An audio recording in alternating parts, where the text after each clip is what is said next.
Noah's replacement is here, and it looks like Harrison Burton is headed back to the Wood Brothers. Let's break it all down. Coming up next.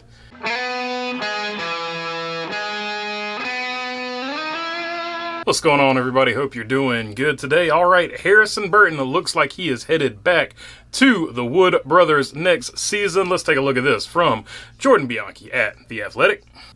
Harrison Burton is expected to return to the Wood Brothers Racing in 2024. Sources tell The Athletic with an announcement expected soon.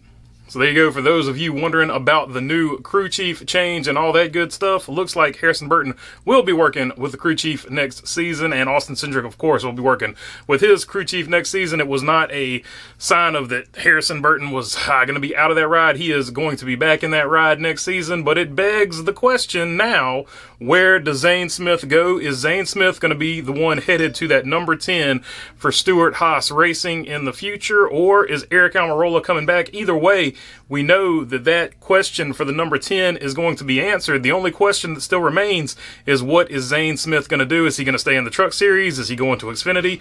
Or is he coming to Cup in that number 10 car? And John Hunter Nemecheck announced on YouTube that he will be joining Legacy Motor Club next season.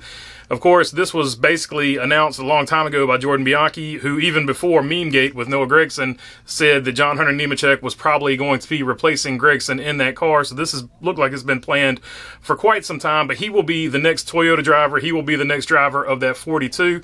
He, however, has two problems with that 42. One, the 42 car has been consistently 7 to 8 positions worse than the 43 car, so it is by far the second fastest car in that Legacy Motor Club organization. The other problem he has is Carson Josephus Hocevar is running extremely well in that car right now. I think he will be in the car next weekend as well. He is showing what that car is capable of.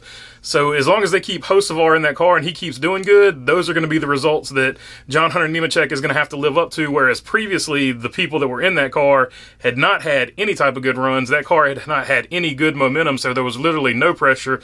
But now Carson Hocevar, with his good performances, might put a little bit of pressure on John Hunter Nemecheck when he gets there. And also, of course, not for nothing, there's going to be a lot of Noah fans that are never going to like the fact that Noah Gragson was out of that 42, so John Hunter Nemecheck might get some razzing from them. Rodney Childers took to Twitter to talk about the incident where he got Kevin Harvick to pit. Even though they didn't quite make the caution, he explained his position. Unbelievable how it turned out. We had a fast car all weekend, and Kevin Harvick drove his butt off. Proud of the effort of everyone at the Ford team and everyone at Stewart-Haas Racing and Roush Yates Engines. He was then asked a question, wouldn't the penalty have been avoided if y'all just drove through and didn't make the pit stop? He says, correct, but in those 15 seconds, we didn't know if we made the light or not, so the safe bet was to pit.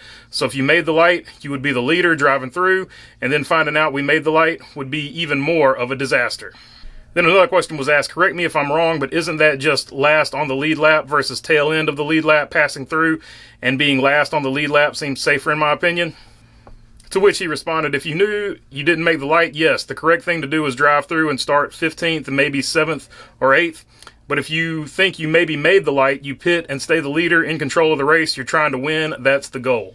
Easy to notice once TV catches up. The TV broadcast is about 30 seconds behind. We were changing left side tires when it came up on the screen, talking about when he noticed, I guess, that they were wrong. So there you go. You see his position there, and I actually don't disagree with his position. He was going for the win. A good run in this situation where he's not necessarily completely safe. In fact, starting the race, he was below the cut line. So I like them going for the win in this situation. Yeah, they gave up a lot of track position and stuff like that, but if he had been right, and I know he wasn't, but if he had been right, Kevin Harvick would have been in control of that race and he would have had a good chance to win. I like the fact that Rodney Childers was going for the win, because in that situation, like he said, he wasn't watching the TV, or he doesn't have the same TV feed that we had at home. He did not know that he hadn't made the red light, so he was taking the gamble that he did make the red light or yellow light or whatever, and was able to pit. So if they had gotten that pit strategy sorted out the way he was gambling it, they would have had the lead, control of the race, and Kevin Harvick would have had a good chance to win. So although he's getting second guessed and nitpicked by all of us couch racers, he 100%, in my opinion, made the right call, even though it didn't work out for him. But let me know down in the comments, what would you have done in that situation if you didn't know that you made the light before the pits were closed off or whatever, let me know what you would have done in the comments down below. That is all I got for you on this one. Just wanted to update you on all that stuff. If this is your first time to the channel, would love to have your subscription. Hopefully I earned it today. If you're already subscribed to the channel, you know I appreciate all you as well. If you got a question or comment, like I said, leave it down in the comment section. And if you want to help the store, check out the merch link. It is in the description down below. And other than that, thanks for your time. Peace.